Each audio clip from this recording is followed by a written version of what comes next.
You are now listening to CTR Media Network. What up, family? CTR Media Network.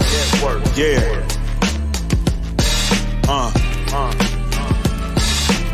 Best in the biz. Yeah. Join the team. CTR is who we are, the media network, that's the best by far. Whether you listen at your home, at your job, in your car, come get the information that's needed above all, never lasting. Motivational podcasting, giving you the answers to the questions that you're asking. Serious talks and topics, how to come up and profit, how to better yourself, your health, and see if we The podcast on CTR Media Network. That's me. I'm so happy to be here. Thanks to her, my podcast is doing great. to 350 million, they tuning in. We in 50 different countries, we all can. And like-minded, find your purpose and your assignment. Come get your fix, your feel, your mental alignment. Get active and speak to the masses. Build your influence, all levels and all classes. Now you know you can monetize and grow. CTR Media Network, start the show. CTR Media Network. CTR Media Network. CTR Media Network.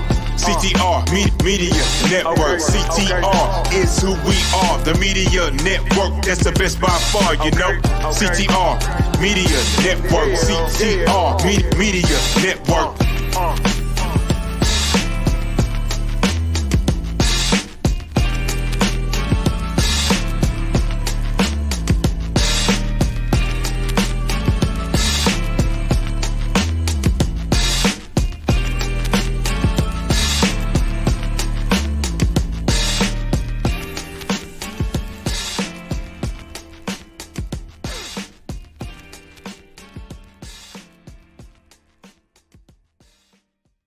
CTR Media Network is now accepting new podcasters to join our growing network that's reaching 350 million global listeners. Have you heard? CTR Media Network offers podcast production, podcast training, distribution, and product placement. Book us for your next event or schedule an interview with CTR Media Network podcasters today. To learn more, go to ctrmedianetwork.com. Our CTR Media Network sponsors. A special shout out to our platinum sponsors, Eleanor and Leroy Mason from happyandhealthy.global. Happyandhealthy.global is a health and nutrition business that educates and provides essential natural wellness products to build your health and wealth. To find out more of what they have to offer to you, go to happyandhealthy.global. Thank you to our CTR Media Network sponsors. To learn more about our sponsors and CTR Media Network, go to ctrmedianetwork.com.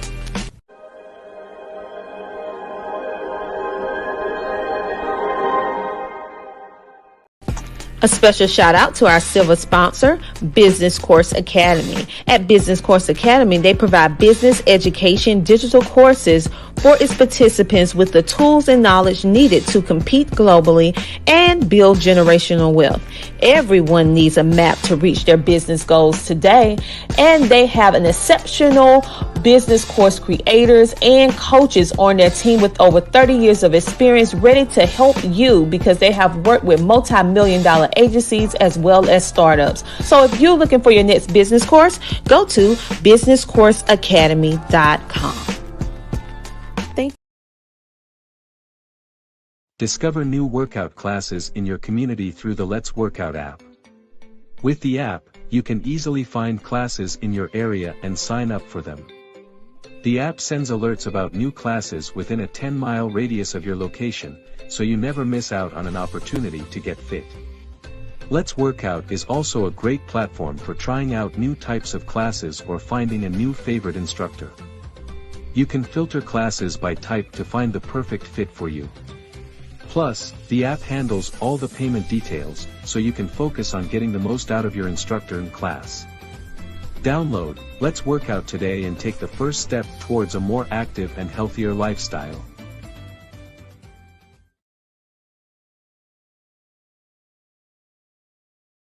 NeverSettleAcademy.com. neversettleacademy.com.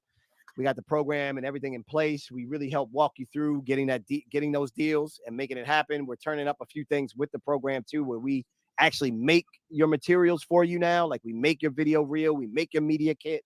We're doing a lot. We're doing a lot more than what we did even a year ago. So go to neversettleacademy.com or just DM me on Instagram at Mario Armstrong. DM me on Instagram.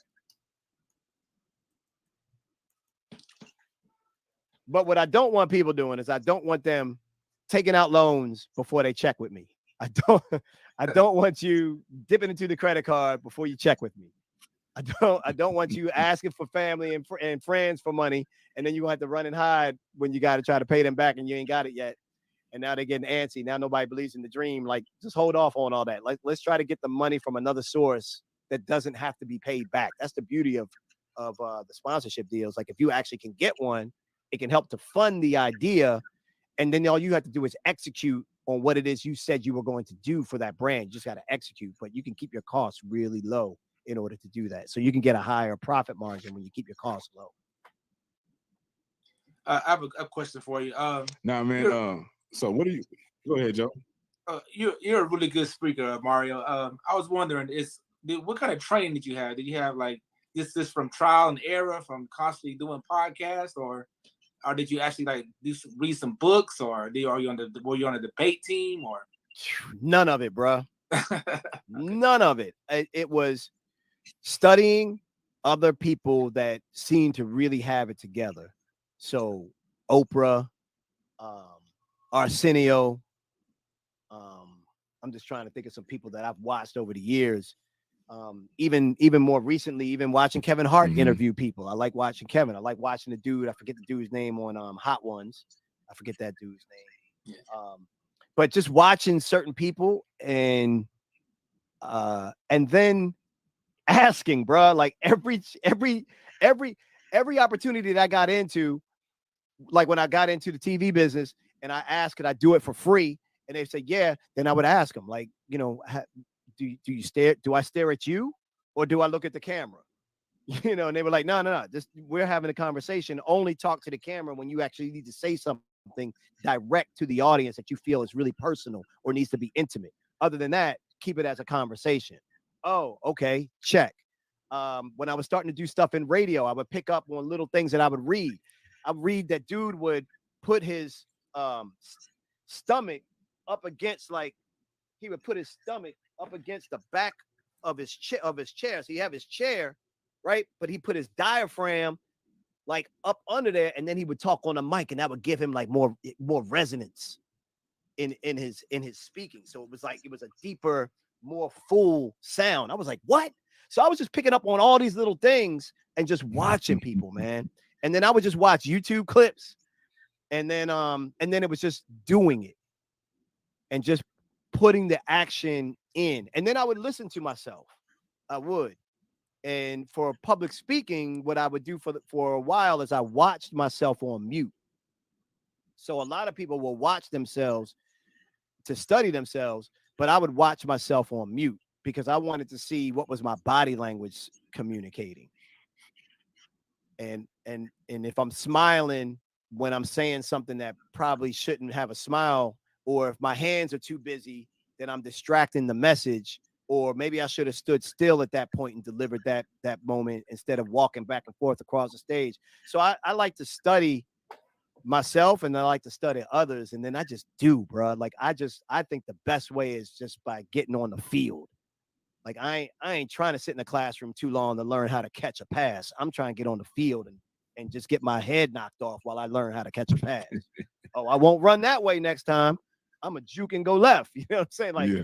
So to me, it's like the more you can do it and then pay attention to it.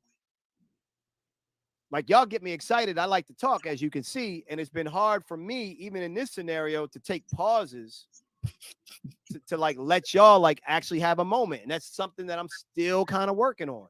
Yeah. Because I know I can go, but I need to let it breathe. And I know sometimes I need to step back and like let people insert. So I'm still working on that. Wow. Yeah, I watch a lot. You can go. I know you can go, but it'd be good information though. And so we all listening because we students right now, and we appreciate all the game that you're giving us. Telling you. Man. Yeah, I appreciate what y'all are doing, man. So, You know, what are some things? I mean, coming off of Chris Rock What are some special, things you got going on I'm like, man, right now? Oh yeah. I'm sorry. What'd you say? I'm sorry. My bad. I didn't mean to cut you off. Go ahead. I didn't mean to cut you off, man. You can finish about 20 minutes. We had a little technical difficulty right there. They got a delay. Yeah, just a little delay. But yeah, I there. seen the Chris Okay. Rock special, man. It was funny, man. He say the best for the last on his stand up. He say the best for the last. He definitely went. I mean, this is the man's podcast, right? We safe over here, right? Oh yeah. Oh yeah, we say. Certainly. Yeah, we say. Yeah, I mean, look, man. I mean, you go ahead. You know, I just think that was really number one. Shout out to Chris for keeping it quiet for that long, because that was strategic. And I bet you, I put 100 to 1 that Dave Chappelle called him the minute it happened. It was like, don't you say a damn thing anywhere. Word that I got was that he was in the writer's room heavy with Dave and a bunch of and some other cats like that, heavy. And that's why Dave and him went on tour towards the end of last year. I think they was on tour together. And if you watch the special, you can almost hear a little bit of Dave come out and kind of like how the structure of some of that was done. Not to take away from Chris at all, but you could just kind of hear just a little bit of that different structure. At least I did.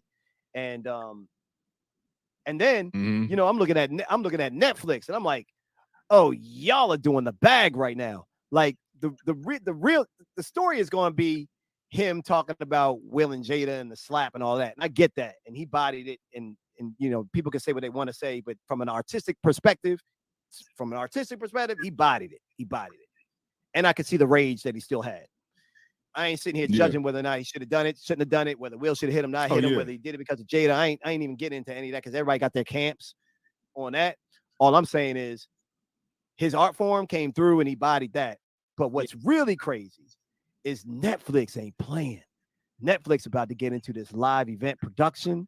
No. Netflix about to get into the live streaming.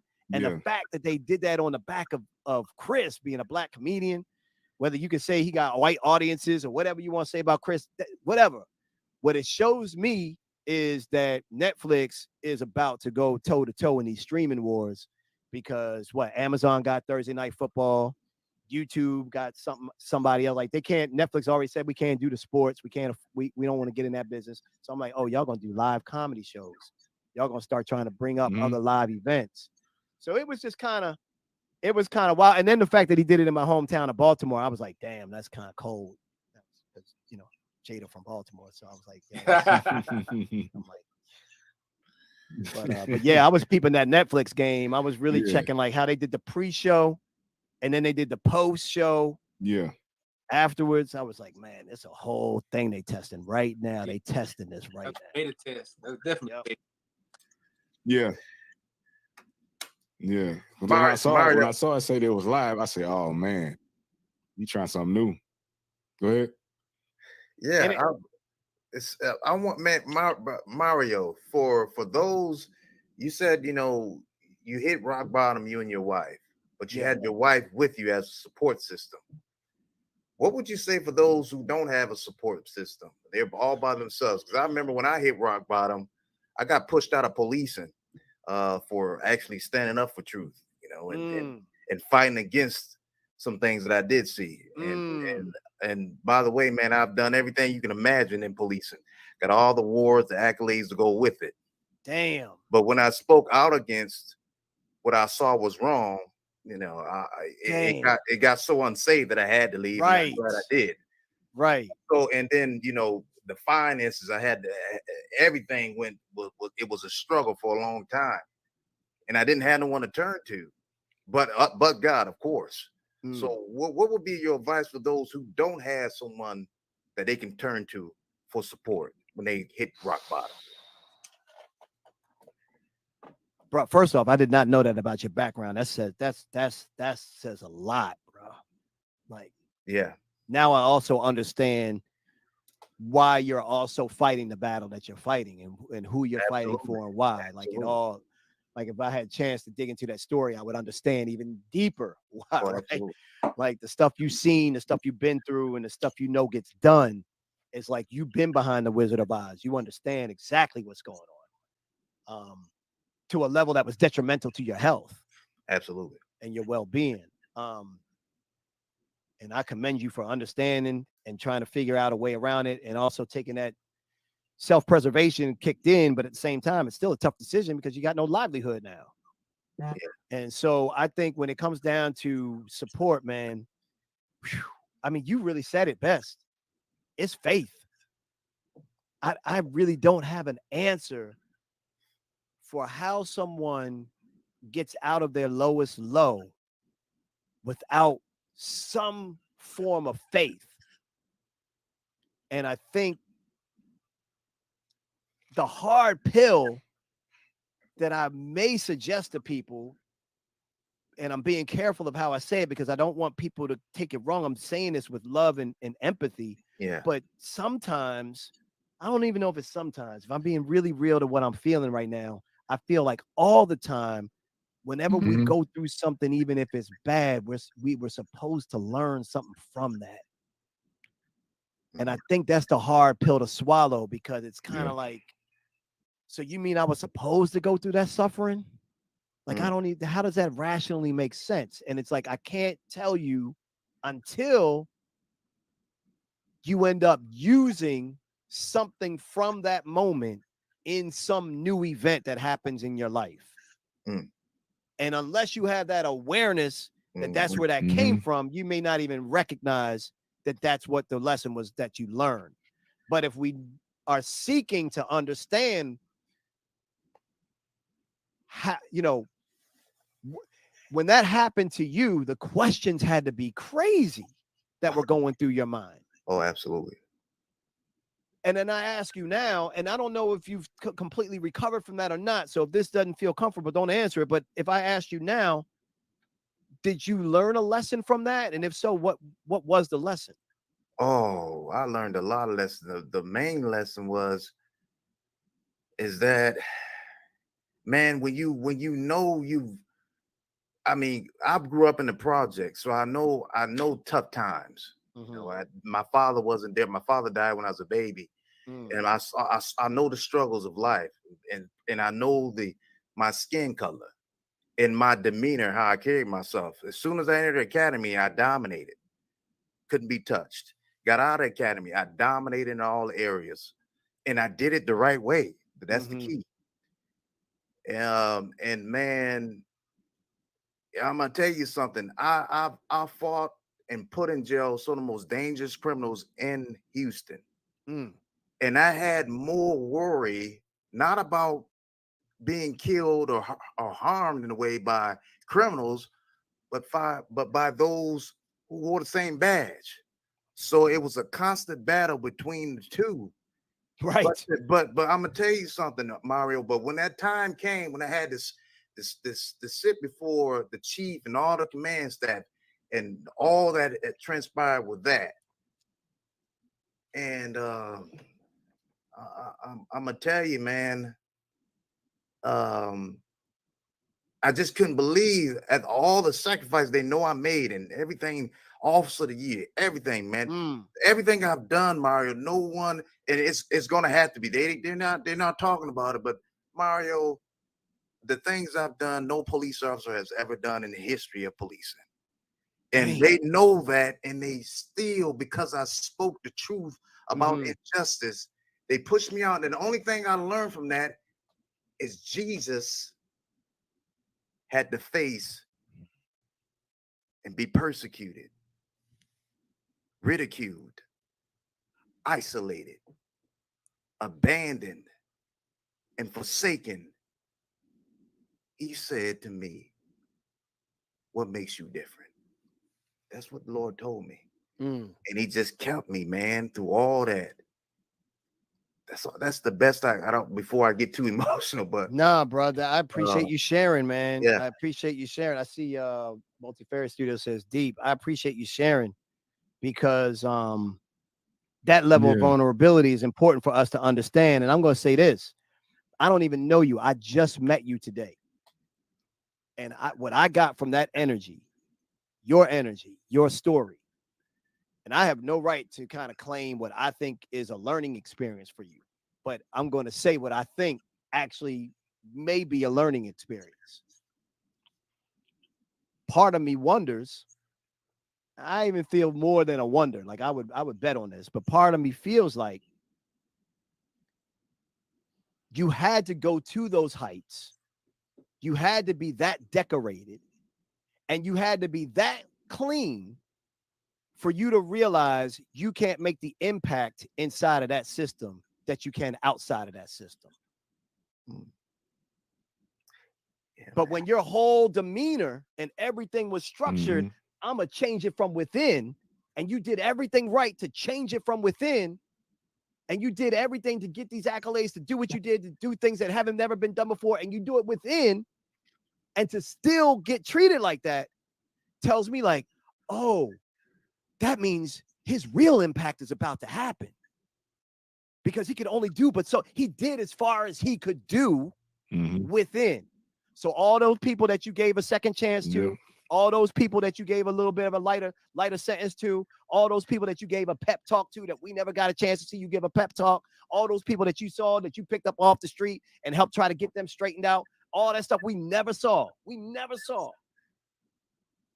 But you did it.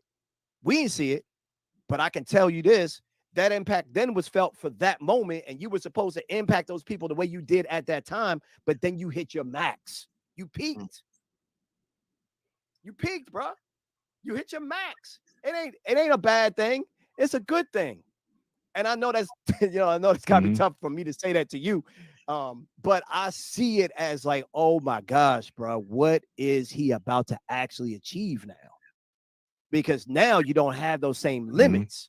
Now you don't have those same rules. Now you don't have that same structure. And now you don't have to worry about looking over your shoulder like that. So what is that going to enable you to do? So now it's getting back to what's my next right step on this big vision. Let me use, you already got the credibility that most people don't have. Your story is the reason why this thing should actually work differently. Your story is the reason why this credibility is that much higher. It should be taken that much more seriously. And it's not about being conceited. It's not about look at me. It's about, no, you got to understand I've been to the height of that system. And I can no longer do within that system what I can do outside of it. But I had all the credibility in the world within it. But now I'm going to use that credibility and we're going to make some real change on the outside. Man, appreciate that. So that's how God is using you, bro. That's how God is using you. They didn't want you to become a full-time cop. Appreciate that. That wasn't it. I appreciate that, man. Yeah, Dr. Tina puts it perfectly. Use the power of podcasting to tell your story with no limits. I would be telling I would get my story tight. I would get my story succinct. What is your story? And I would be looking for people to help me with that, shape it, just like you saw that Chris Rock structure, whether you believe, whether you disagree with him as a comedian or not, that ain't the point. The point is the storytelling structure.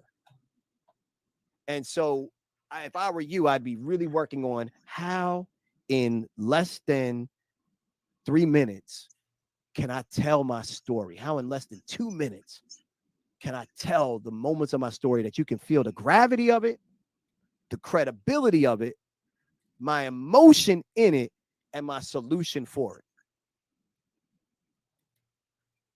Yes, sir. The more you share, the more you're going to find people that's going to want to help. The less you share, the less people know. Okay. Man, thank you for all the gems you've been dropping tonight. And man, we appreciate you coming on. Man, what you got coming up?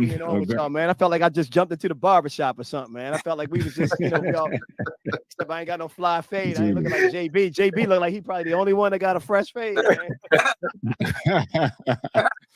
Yeah. He's the only one. He's one of two people that could get a fresh fade. I hit so strong.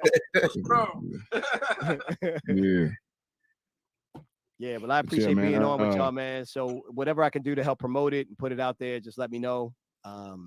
And if there's some other guests that you're trying to target that you'd love to have on, let me know about that. I'll see what I can do to help.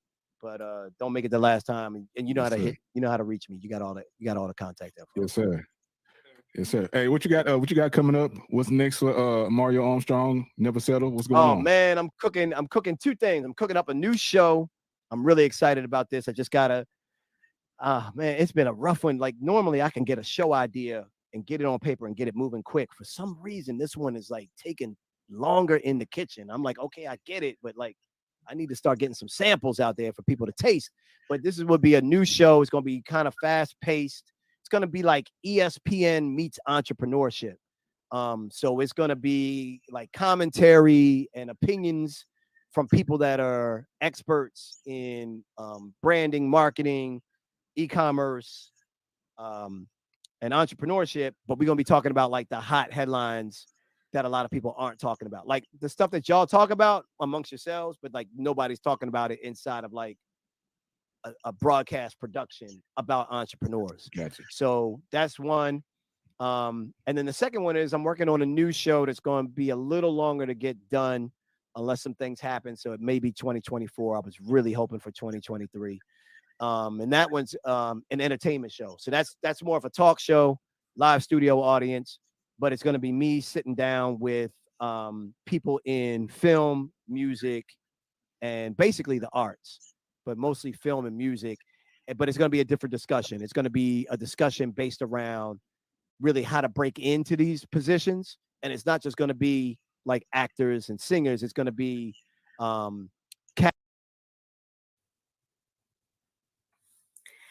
Good afternoon.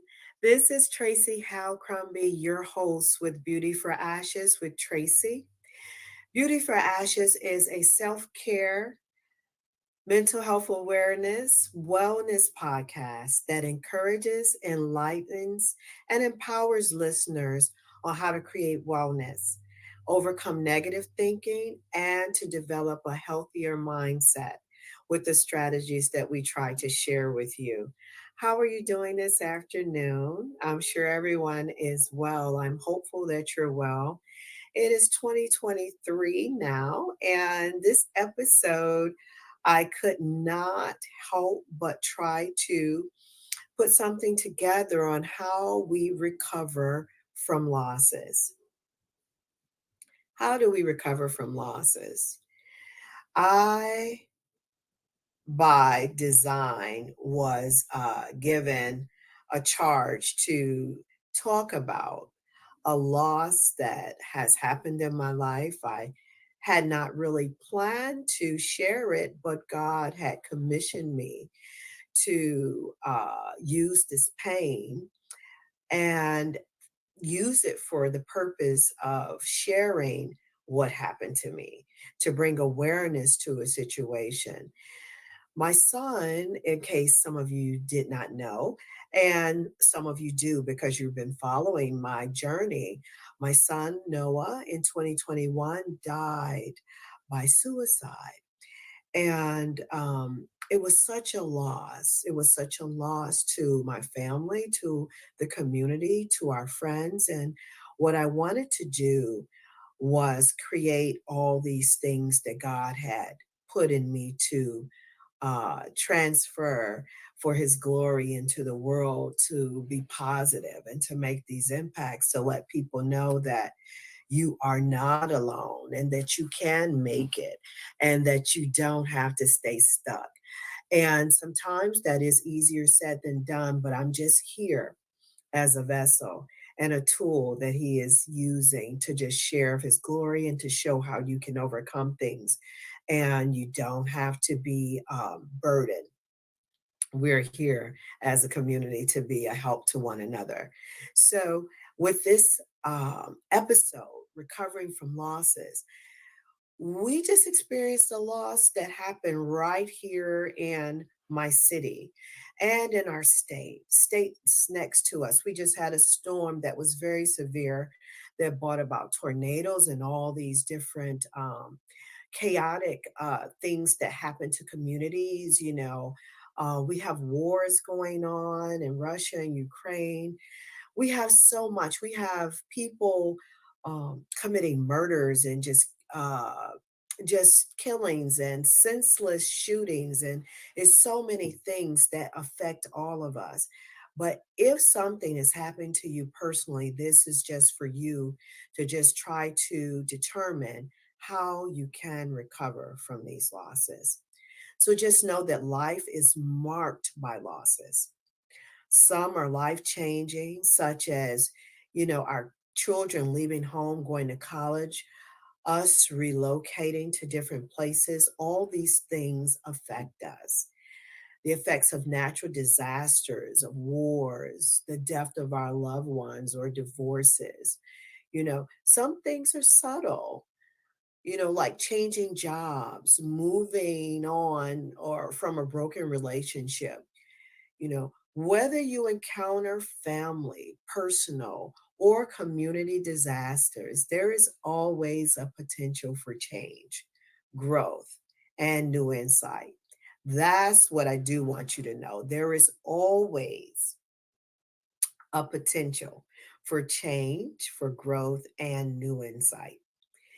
Know that recovery from losses is usually a gradual process and that events can reoccur at any phase that we live.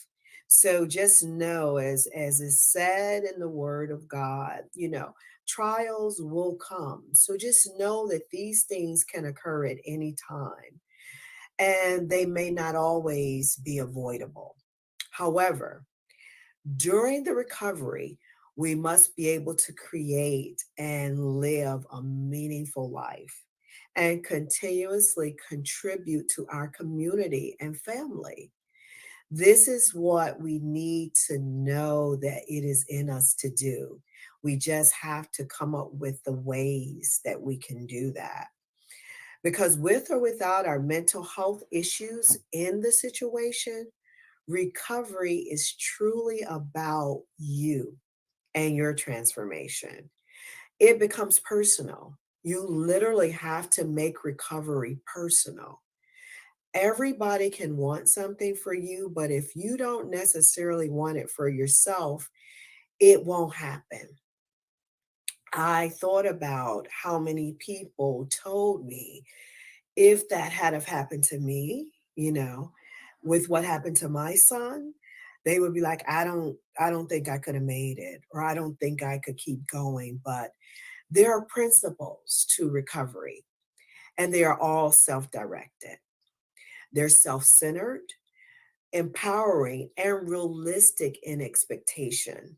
And they are based on our strengths and your ability to cope. So it goes back to the word saying, God didn't give us uh, anything that we could not bear. So he may have known that I can get through this opposed to someone else in their family or something happening to their son or their mother or their loved ones.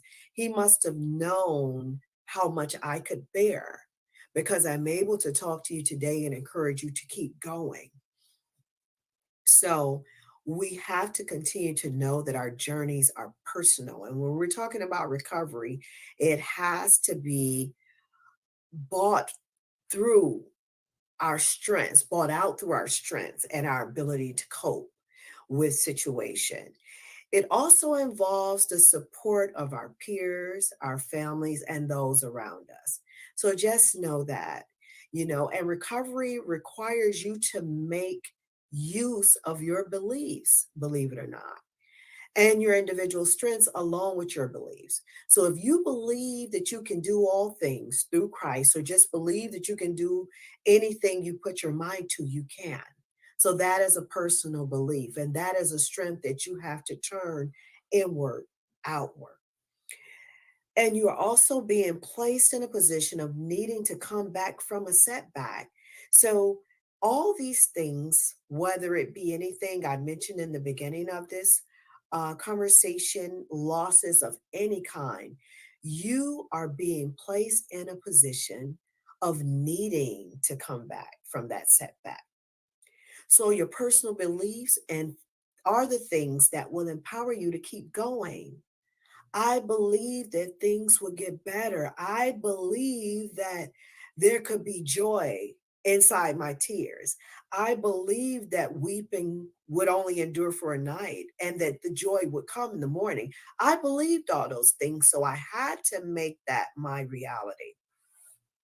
So just know in coping with feelings of loss, you will experience feelings of fear, anger, sadness, worry, numbness, and frustration.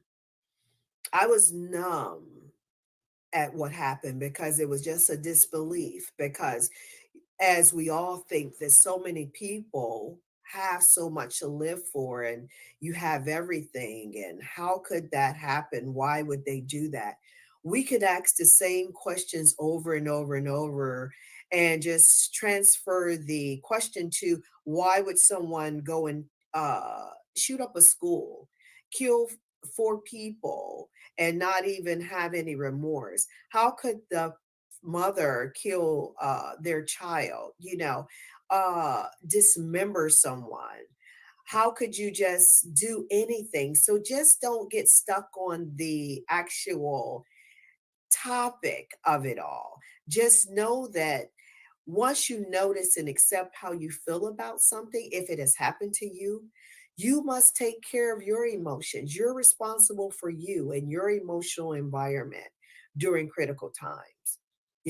Our families, our friends, as I said again, our peers, we have to stick together and support each other during those times. But everything you have to get to your own degree of self recovery. So the good news, because there is good news, because there is hope. The good news is that you can make it through it. If I can make it through it, you can make it through it. And you can recover successfully. I want everyone to know it won't happen overnight. It'll happen over time. Nothing happens overnight. Um, God gave me a full year almost to heal, but in my healing, He had me doing so many different tasks, for as putting all my son's work into making a book that he had written, and to develop this 501(c) that I want people to support because it supports the mission of help for those with mental health and suicide prevention. We have to keep going, but it happens over time. It's a gradual process. So if you're interested in knowing how to do that, I'm going to tell you anyway, if you're not exactly sure what to do, you have to keep going by taking care of yourself and saying no when necessary to save yourself from stress. Sometimes, again, we add a lot of unwarranted stress that's unnecessary when we're going through things and we're just needing recovery. When we're needing to recover, it's okay to just be quiet and still for a while and try to process things. It's important for us to think positively. So we need, in that regard, silence our inner critic and treat yourself as you would treat your best friend. Start being happy about your life, the life you have to live right now. And in all things, trust your gut. Listen to your inner instincts, because 9 times out of 10, they're probably right, as we know. Trust yourself in your healing. The most important thing to do is breathe, because guess what? This is the only thing you can control is your breaths. They keep you grounded. You can control those. And the other thing that you can control is your response to different uh, issues and situations. You can write. Writing helps you recollect things, because sometimes we go over things in our head, Put it down on paper until you can read it where it really makes sense to you. So you can try to process it from that standpoint. Sometimes you can answer your own questions in just writing. And lastly, accept help. There are so many people reaching out, be it your family or even professional help, therapists, people that we can talk to, whether we're recovering. Once again, it doesn't have to be a death, listeners. It can be a divorce, it can be a new job, a loss of a job, a new transition. It could be anything. Just know that you can evolve from any stage that you're in, and accept the help from your family and friends if they're there to support and cheer you on. You want to be proactive. You can even reach out to them before they reach out to you. Get the help that you need. But I want to leave with you a quote for the day. And this is by F. Alexander McGowan. And it says, "Tears have wisdom all their own. They come when a person has relaxed enough to let go and work through his sorrow. They are the bleeding of an emotional wound, carrying the poison out of the system.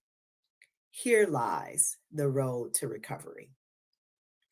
We can recover, family, from losses, from changes, from anything that has come to paralyze us and keep us doubtful or in fear or depressed or down. We can recover one day at a time, one hope at a time in our circumstances changing, but we have to activate that. And that is personal. And once again, I just wanted to reiterate, recovering from any loss, gradual in process, doesn't happen overnight. My recovery happened over time that I healed. And I'm healed enough to claim the victory yet still. This again is your host, Tracy Howcrombie with Beauty for Ashes with Tracy. Thank you for listening, and I will see you soon. Remember, follow the podcast, share the podcast. All of this information is for me to share with you. This was given to me to share with you. I didn't just want to get on social media just to be seen. God has charged me once again with a task to spread his goodness. Not only spread his goodness, but let you know that there is hope. Take care of yourself, and I will see you soon.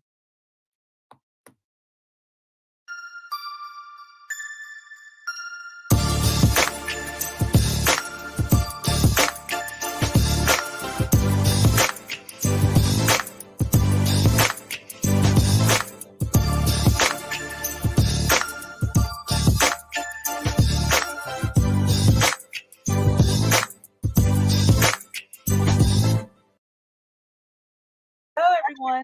This is your host, Tiffany Bell of the CEO Corner, and I'm excited to bring you back yet again for another exciting interview with one of my good friends.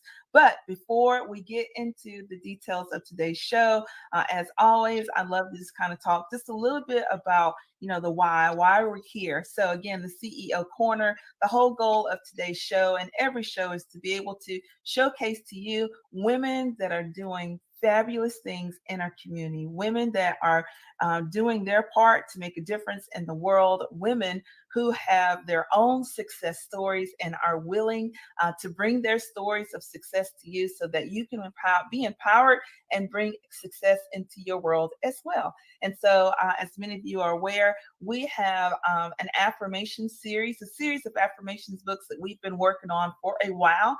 Our most recent CEO affirmation book is entitled Affirmations of a Woman on the Move, right? And so we've been very fortunate in the past, in the past maybe 6 months, we've sold roughly around 600 copies of that book. And so again, we're just getting started. We're looking forward to, continuing to put that book into the hands of as many individuals as possible. If you have not gotten a copy of it, let me show you. If you have a copy right here.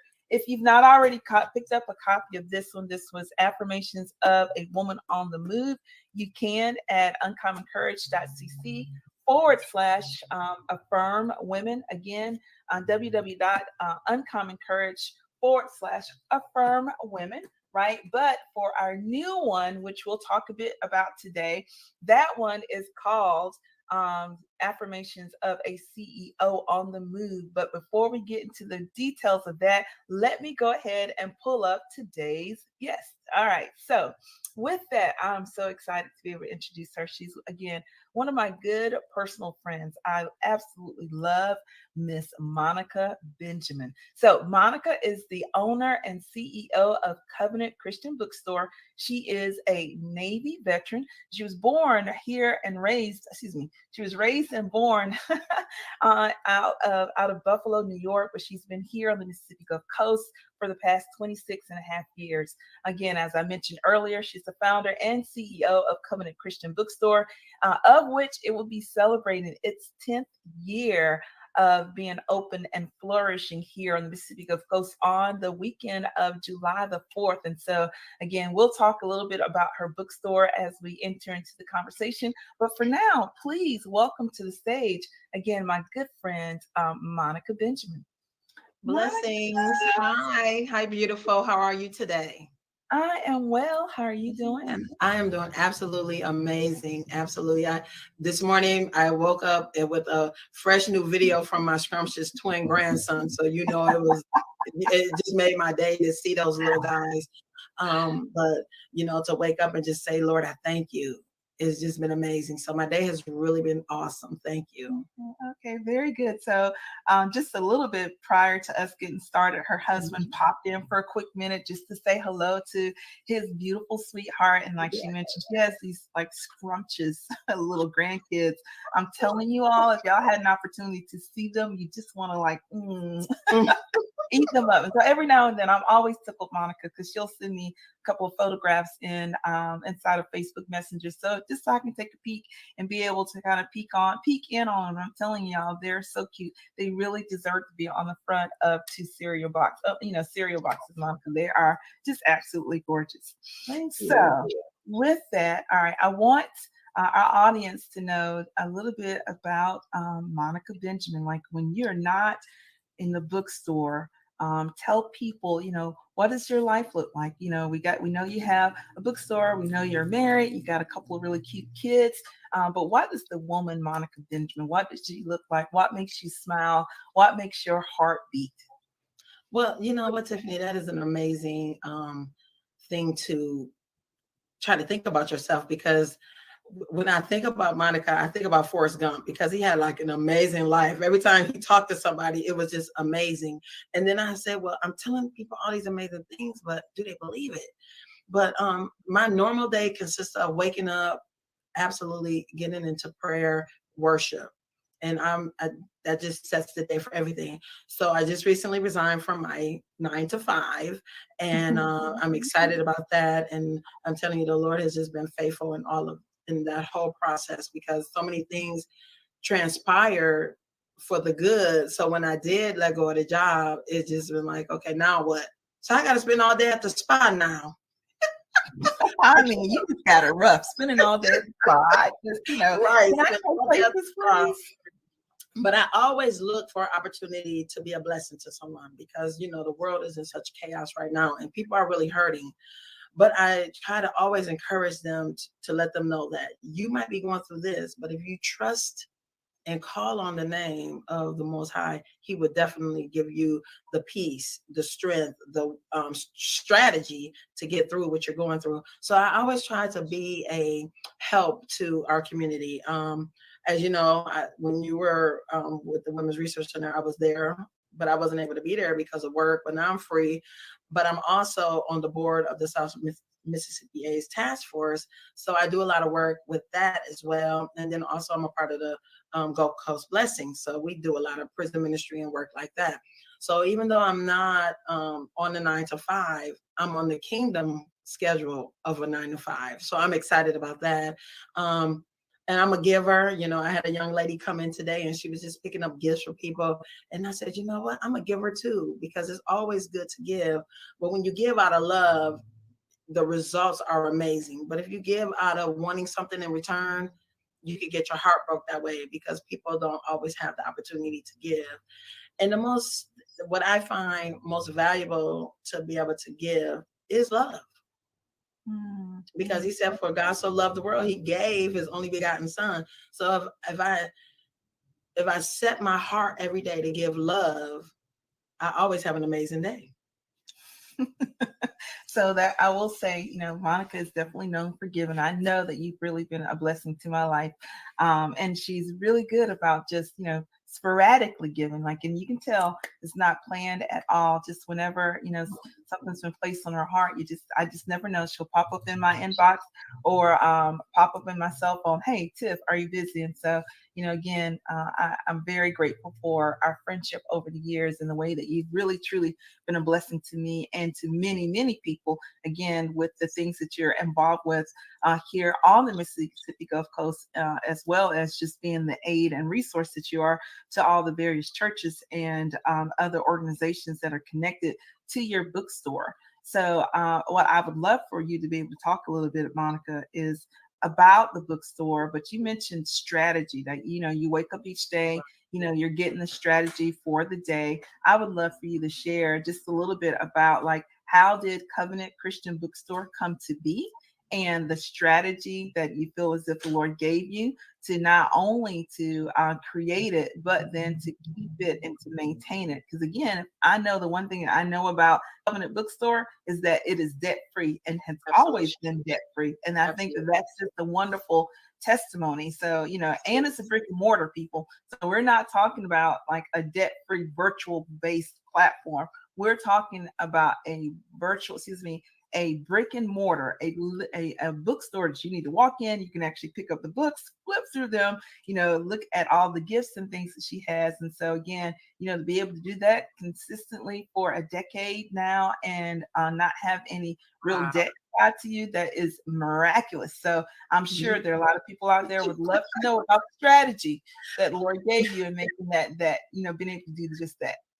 Well, see, Tiffany, July is just it's going to be an amazing month that I'm believing the Lord will allow me to wake up to see. Not only will coming to be 10 years old, but my first book will be coming out at the same time. And it's called When Faith Embraced the Promise. So how Covenant has been so successful and how Monica has been able to hear and obey what thus says the Lord is because I'm in a relationship with him.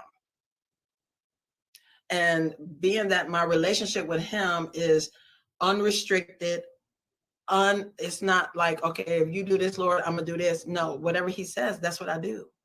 So when he offered me the opportunity to oversee Covenant for him, I just asked him if we could do it debt free, and he honored that. You know, I love that you use the word oversee. Make sure people understand what you mean when you say oversee. Drive that point home for me if you don't mind. Well, see, Covenant, even though you see Monica Benjamin and Kevin Benjamin name on it, it doesn't belong to us. It belongs to the Lord. And we have been chosen to be his servants to watch over it. So I say he's the overseer, and I just do what he says when he says I love that.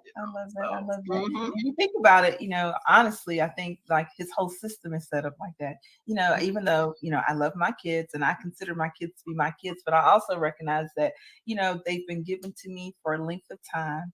You know, I was just chosen to be the person, to be the, you know, to be called mom and to steward, you know, the steward their childhood experience, you know, to a certain extent, their adult experience, definitely putting my hands in where I can, and, you know, being able to influence them to go in the direction that I felt in my heart the Lord was leading me to lead them. So, you know, just kind of, I love that you have that that mindset of, hey, it doesn't really belong to me. It really belongs to him, but he's giving me the opportunity to be able to use it as a resource to help and aid other people. And at the same time, make it as a way for me to be able to, be a blessing to other people. Absolutely.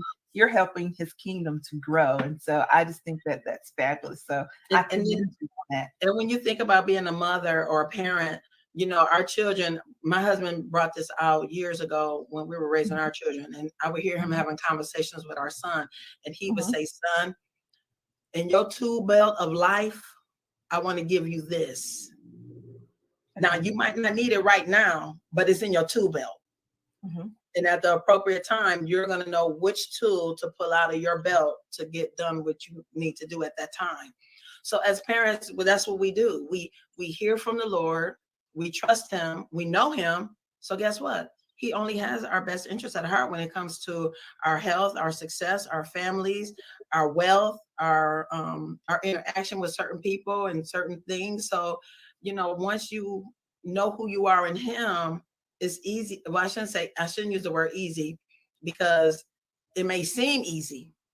And sometimes you got to bite your tongue. Yeah. Absolutely. So and then you just have to roll through it, So, but if you trust him and know him, you won't, the bumps in the road won't be as high. They're still there, but they won't be as high and as boom, boom, boom, boom. Like, So, yeah, you won't hit them as hard. You'll be able to kind of go over them with a little bit more grace, a little bit more ease.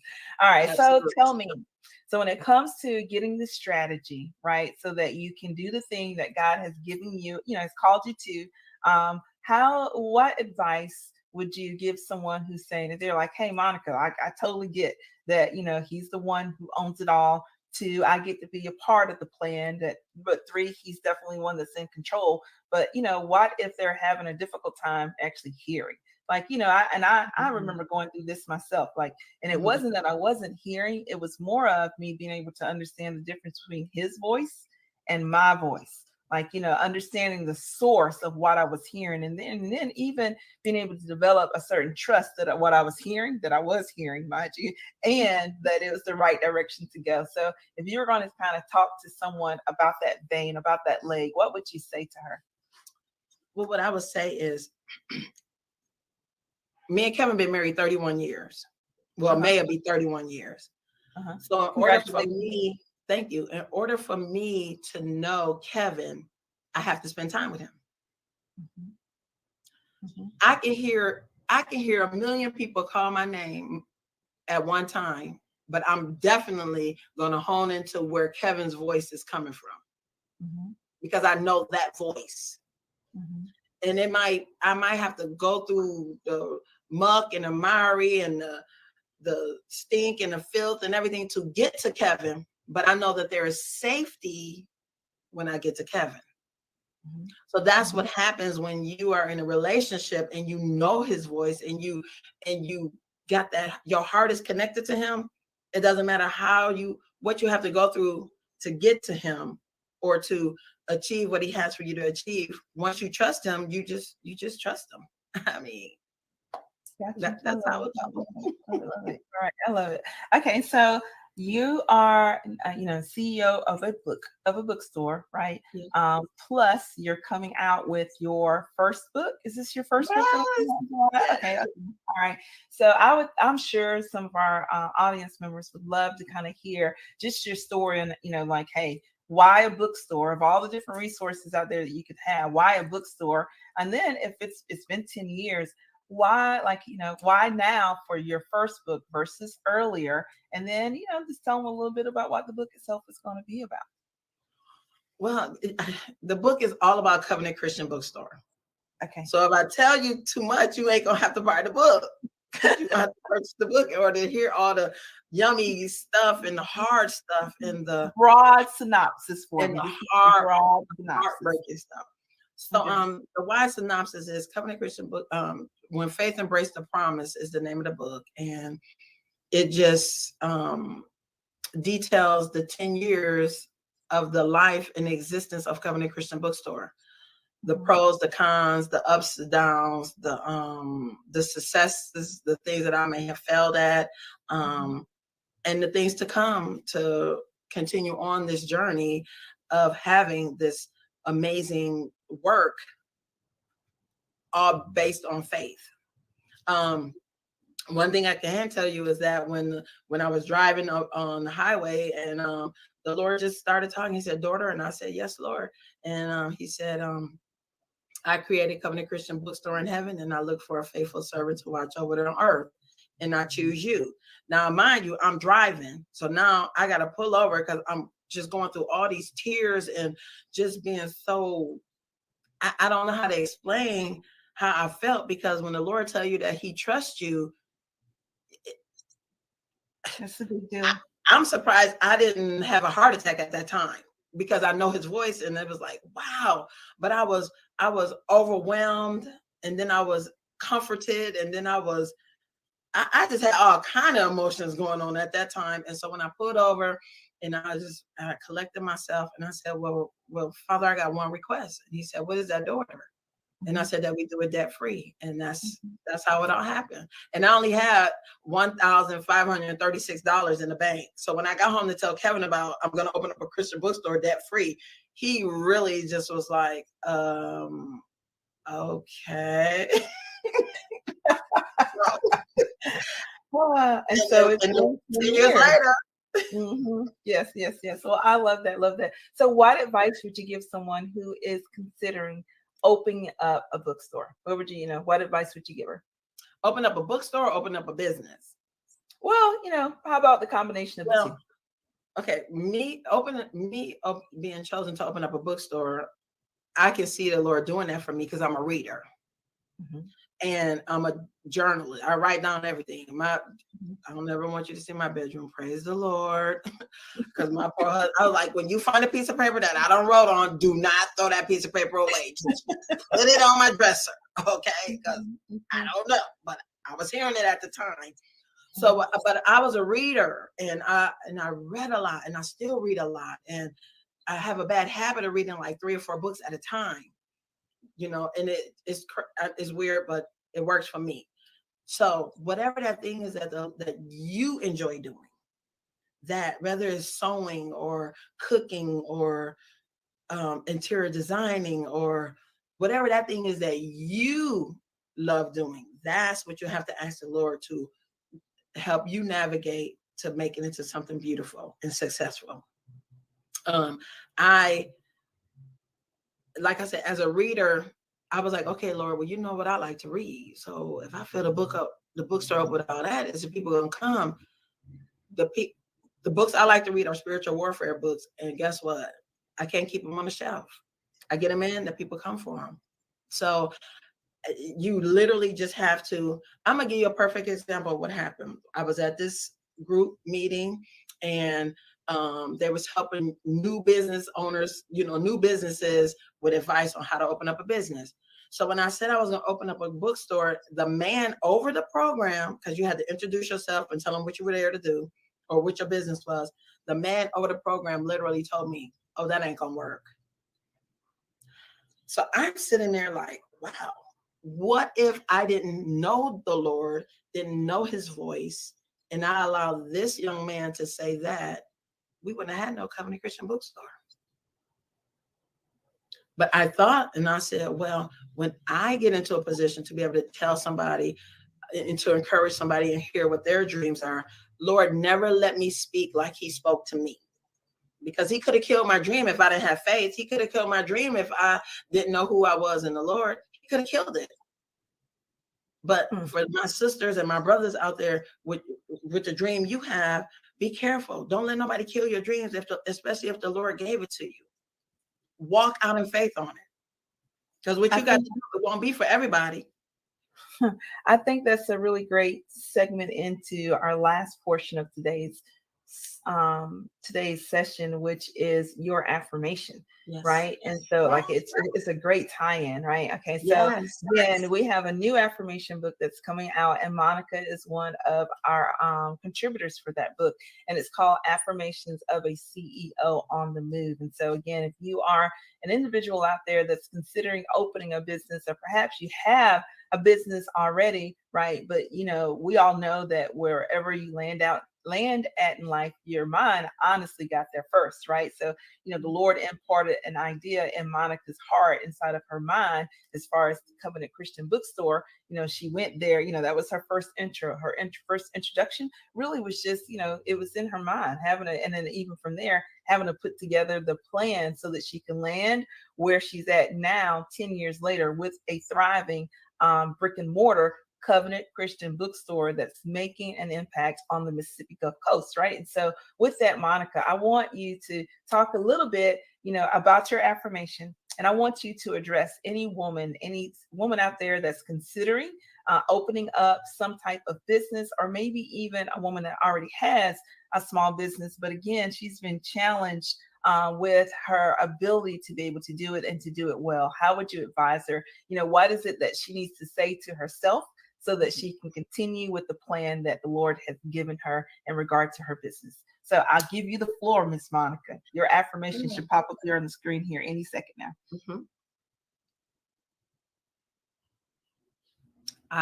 Hello, my beautiful sister.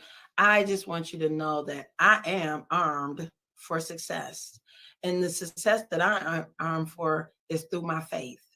I want you to know, whatever career field that you are in, whatever career field you started and you know set it down, whatever career field that you are being pulled to birth it through faith, because that's what it took for me to birth Covenant Christian Bookstore. It took my faith.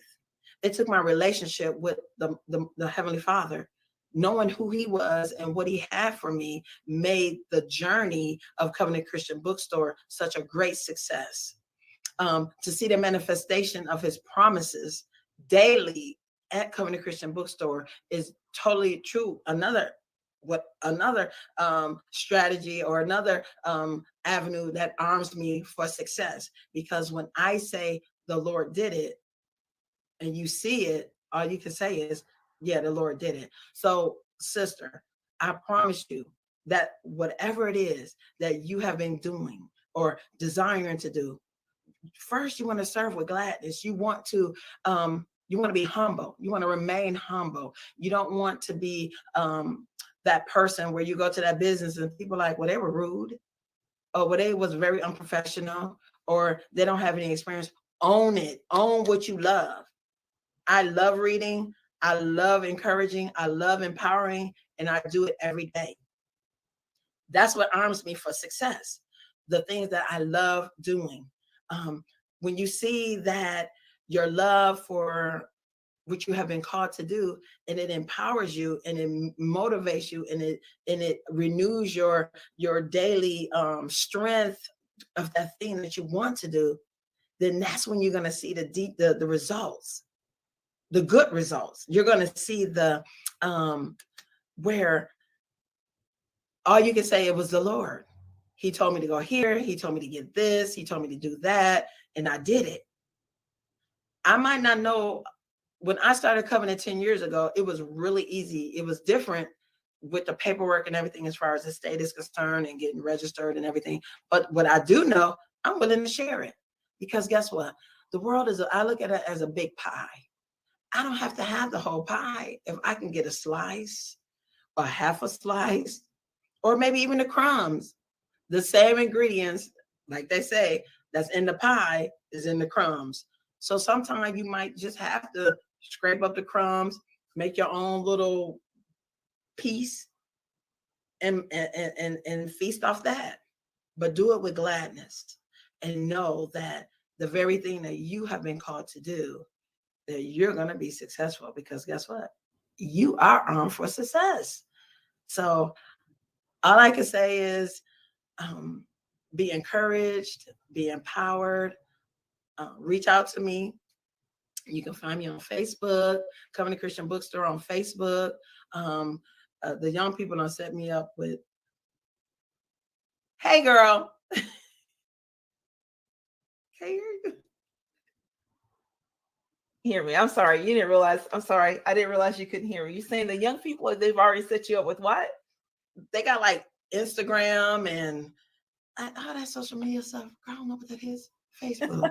It's okay. It's so okay. No worries. No worries. So let's round out today's show just by again. Let's do a real quick recap again. For those of you that if you've been listening to Monica and you've enjoyed hearing, her story, I'm sure she would love to have you to follow her on connect with her on social media. Yeah. And your social media, you're active on Facebook for sure. For sure. Okay, all right. So you can find her at Facebook is Covenant Christian Bookstore, and her information is down on the bottom of the screen now. If you are, a question to you, Monica, do you place orders for individuals? Like if somebody's listening in and they want something from your bookstore, but they're not necessarily located here on the Gulf Coast, can they order online, or how can they get connected with you? Do you ship orders out, of course, from others, or is it only for locals? No. I ship all over the world. They just call me and let me know what they need, and I have it drop ship right to their door.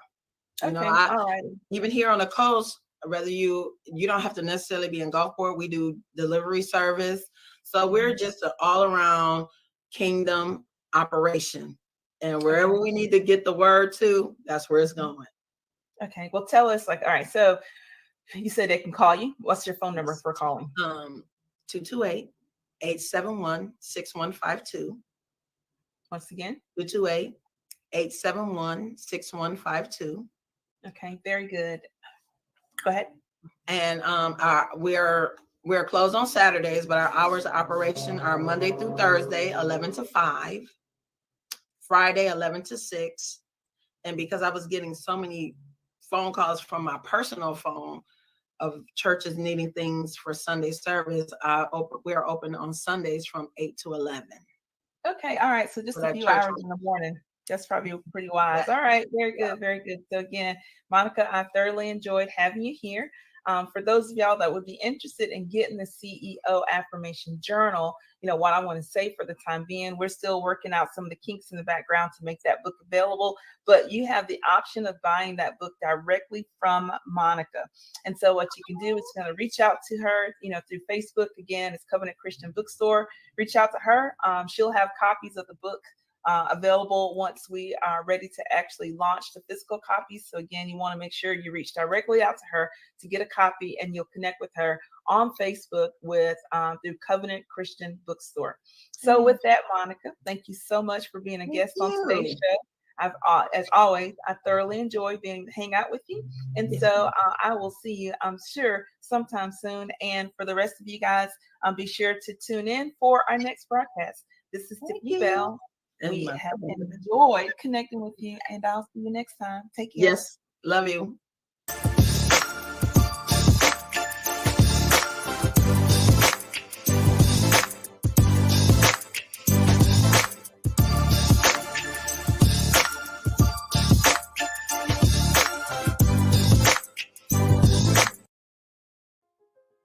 The world is hurting right now, and it's time to rise up. As we lift ourselves up in body, mind, and spirit, we can reach out to others and be a light in a sea of darkness. Welcome to the Movement for Global Health with your host, Dr. Mary Zenit.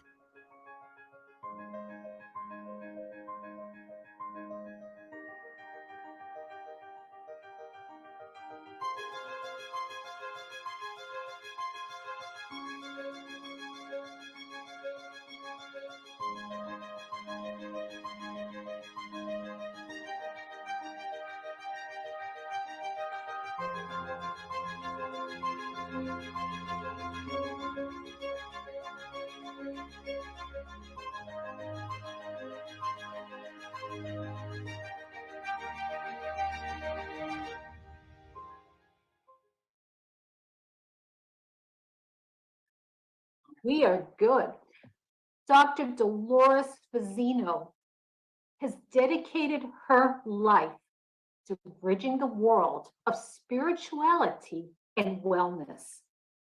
She is a healer, a medical intuitive, and a visionary with over 40 years experience in healthcare.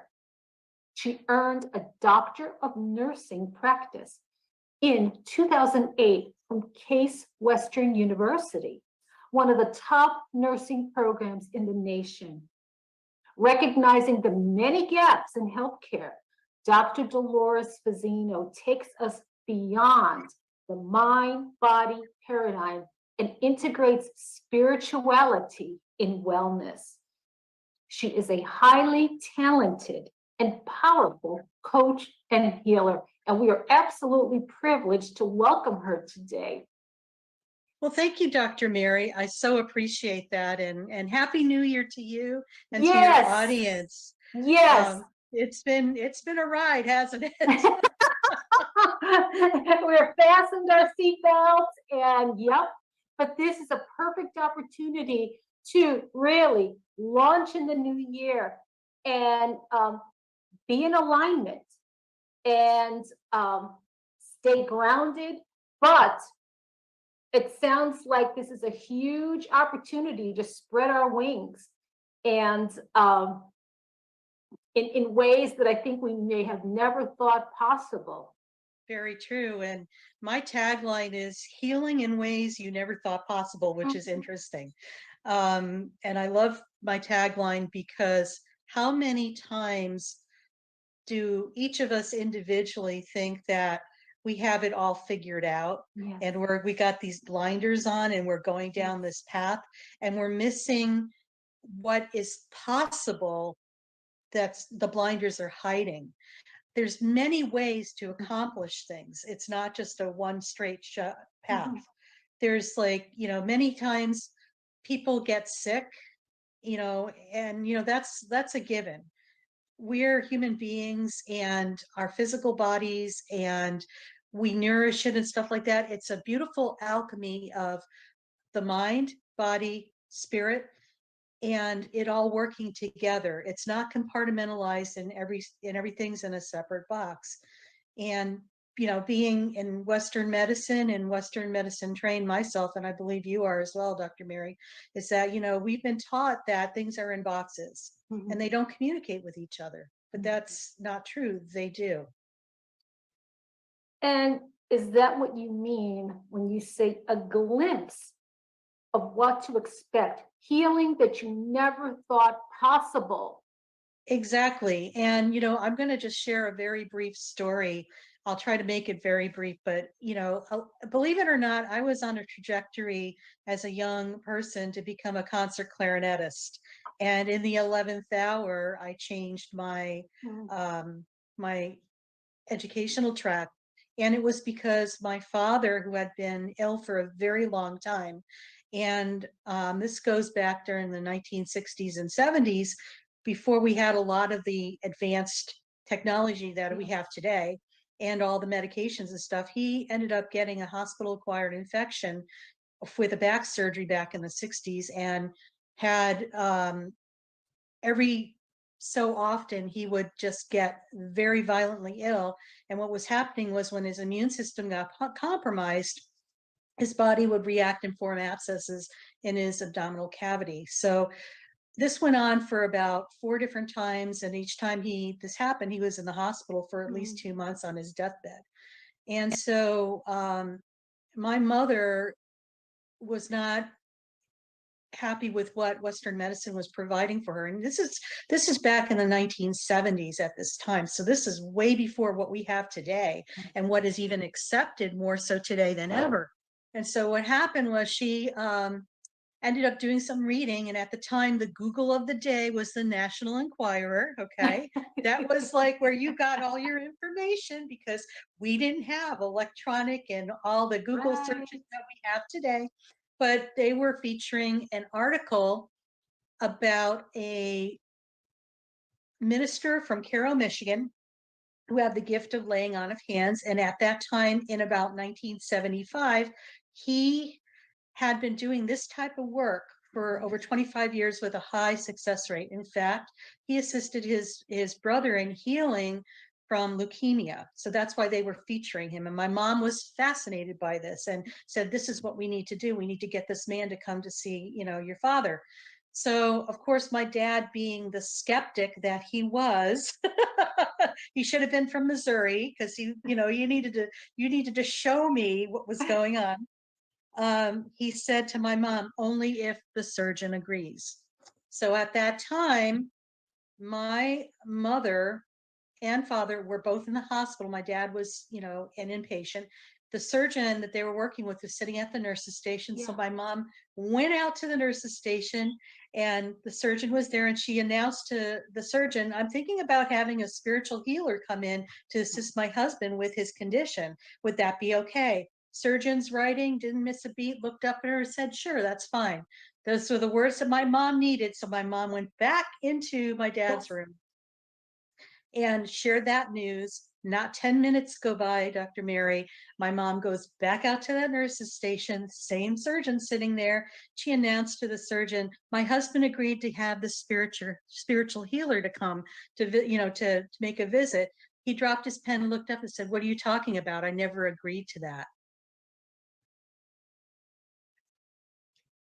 That's what I call a God moment, when there's like a opportunity for the spirit to come in to speak to somebody to do that. So of course, my mother didn't share that piece of the information with my father. And a month later, Reverend Holmes came to our humble little home in Connecticut. I grew up in Connecticut. I'm a New Englander, and I currently live in San Diego, and I've been here for the last 35 years. But anyway, so what happened was he came to our home, and at that time I was like 17, Junior, and my brother and my two sisters and my two grandmothers were there. The minister was a very humble, but I loved his energy. I don't know how he knew this, but he looked at my father and said, one of your legs is shorter than the other, which we all knew because my dad used to wear a lift in his shoe, but he was barefooted in his slippers and no lifts or anything. So he had my father lift both his feet up, and you could tell that there was like a 1-inch gap when he put a book there. He had my dad lower his legs, and he said some prayers over my father, touched his belly, his solar plexus, basically in the top of his head, his crown chakra.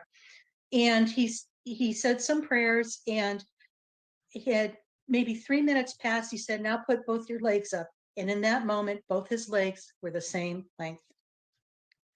Now, you remember, my father was the skeptic. He needed to see something tangible so he could start believing. Exactly.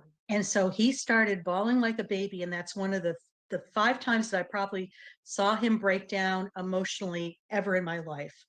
And at that time, I just knew that it was my initiation that what I was witnessing was something that I needed to share with the world, and also to integrate that into health and wellness. So it was a life changer, my initiation. And I knew from that point I needed to go into healthcare. And so I've dedicated my life to bridging what can be seen and what can't be seen, the physical with the spiritual, in order to offer hope and healing for people. That is remarkable. And the best part was, after that was complete, my father went back to the hospital and they ran studies. They showed no evidence of where he had the infection that he had back in the 60s. He never had to revisit that problem. And he actually passed away about 10 years ago at the age of 80. Wow. And he had good quality of life? Yep, absolutely. Wow. Yeah. Wow. It's a miracle. It was a miracle. I witnessed a miracle. You witnessed a miracle. Exactly. I did. And, just the way the universe orchestrated that through that one physician, giving the permission basically, and then having no recollection of it. I just crack up about that because I knew exactly what that was, like a God moment. Something happened on a bigger scheme that allowed it to line up. Exactly. Yeah. Exactly. And so that is remarkable. Thank you, Dr. Mary. And when you're open to receiving that information and you follow through on it, this is where the miracles in life happen. Mm-hmm. It's learning how to trust that wisdom that we all have, that inner knowingness, you know, that And voice is that what talks you to us. mean? That inner knowingness? Yep. Yeah. We all have intuitive abilities. We have been programmed in our world and society not to trust that, to give our power away to something outside of ourselves. Mm-hmm. Okay. And, you know, we see this in healthcare a lot. And I could say this because I witnessed this personally and professionally, how people give their power away to, you know, the physician because they think they know what they know. But you know what? You as an individual have lived in your Taj Mahal for your entire life. If you're tuned into what's going on and tuned into listening what your body is telling you, you could tell whether or not this is in alignment with what you need or not. And I think this is the missing piece in our health and wellness today. People weren't, you know, listening to that piece. Well, and you know, we live in a world where it's so noisy. It's very hard to disconnect so you can start getting in touch again with yourself, your own. But don't you see that it's like part of the work that you do? You're helping people to have that quiet time. Exactly. To begin to trust. I mean, the noise level is. Yeah. I mean, it's very distracting. And, you know, I don't know. Extremely. Yeah. And I don't know if you witnessed this too. You know, we all lived through the whole COVID thing. I found it very interesting when COVID kind of began and went down, basically, where everything was on lockdown for the first 2 weeks. And people just, you know, I'm going to preface this with, we've always been in motion. Yes. Constantly in motion, constantly distracted. Yes. Constantly thinking that in order to look like we're productive members of society, we have to be in doing mode all the time, which is pretty stressful. We know that when we're always trying to make something happen, you're in constant fight or flight, and you're in fight all the time. That's right. Okay, that's stress. That's a lot of stress. And, you know, you can't keep moving in that direction without repercussions. And you and I both know this, that when you have stress and anxiety, your immune system gets compromised. When your immune system gets compromised, it's a setup for catching a lot of different things. Absolutely. And it's like you said, it's doing, go, go, go, go. But then what happened with COVID, but some people embraced the being. Exactly. Yes. Some of them embraced, oh, I need to shift. But then others succumbed to the fear.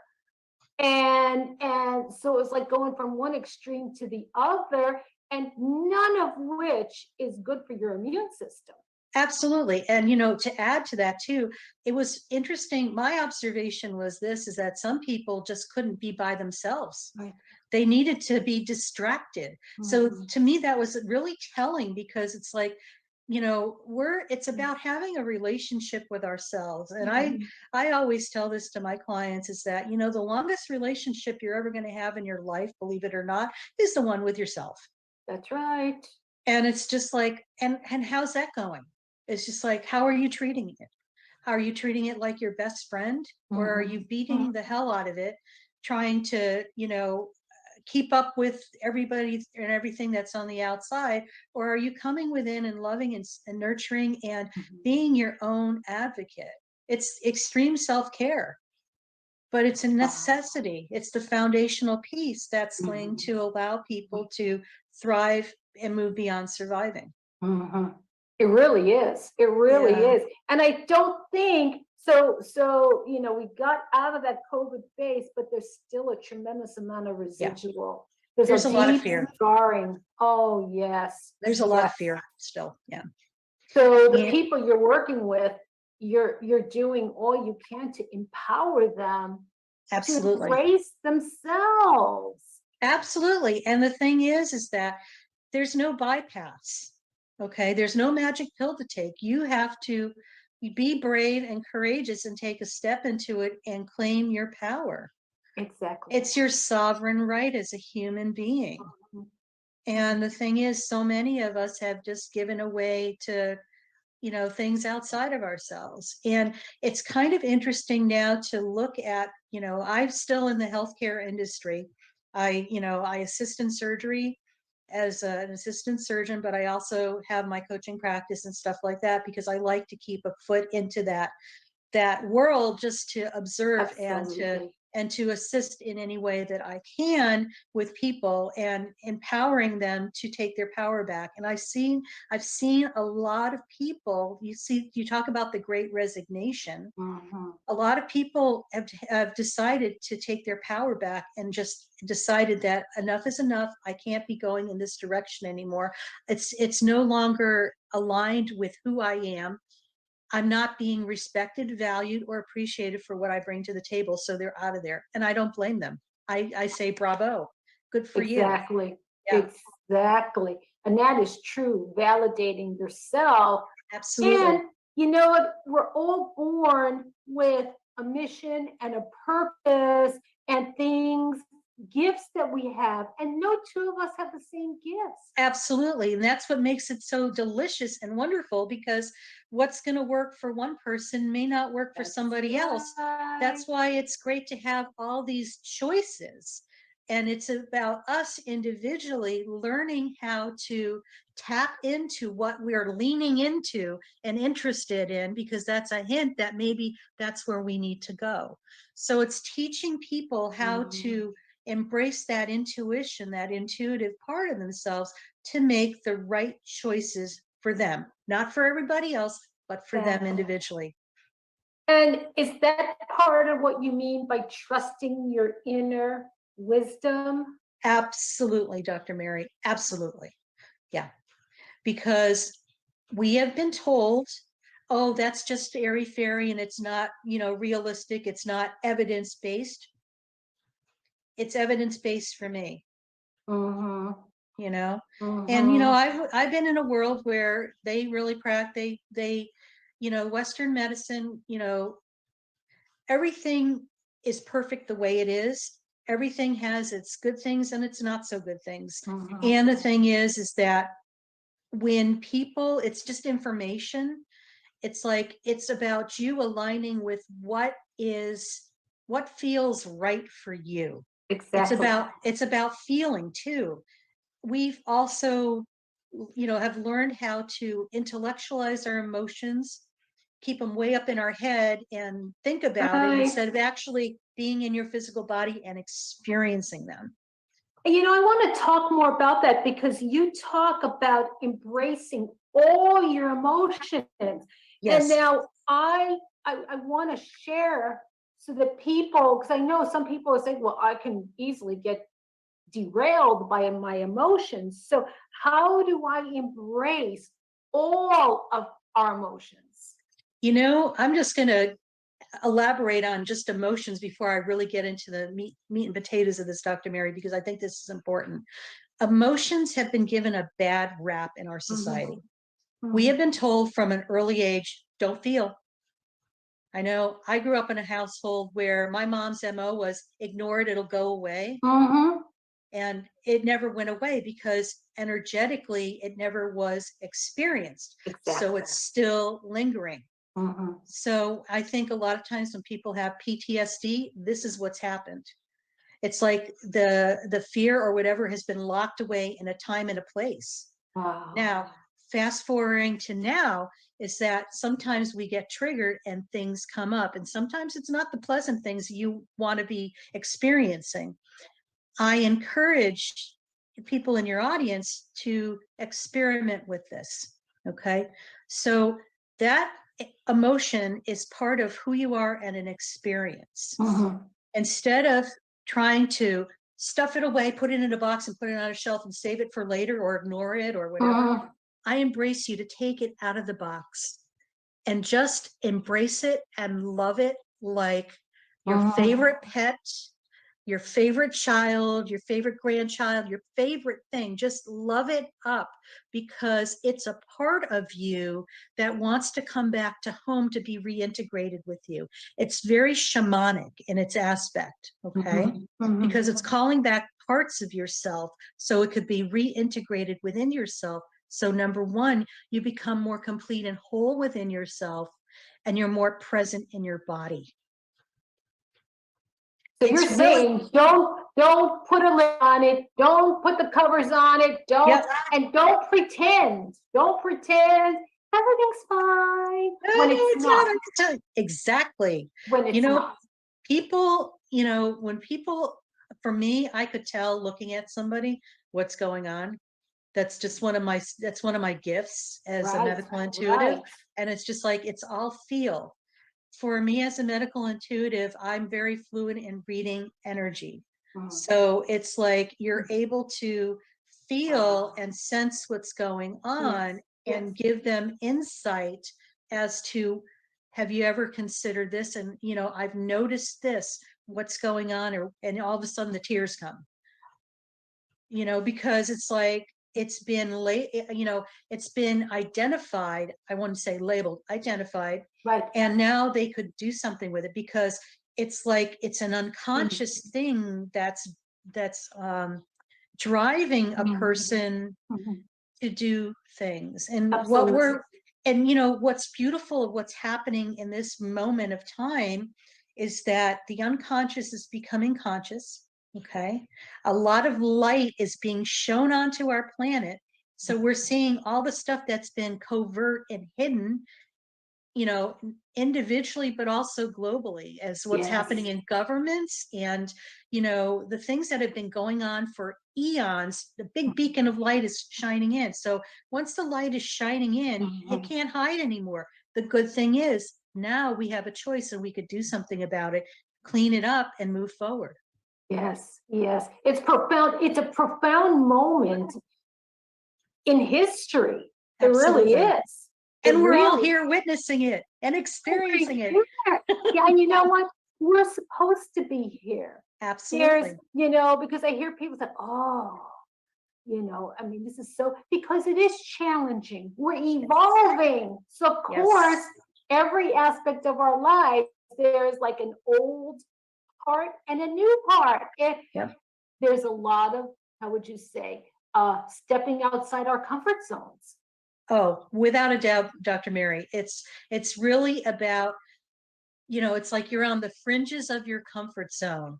And, for those who are brave of heart, I invite you to take a dive into it. For others, it might be just stick your toe in. It's okay. But it's just like, it's like, be courageous, be brave.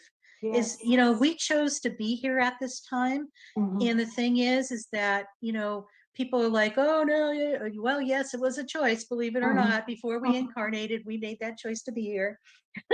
And I shake my hand at the universe sometimes saying, what was I thinking? What?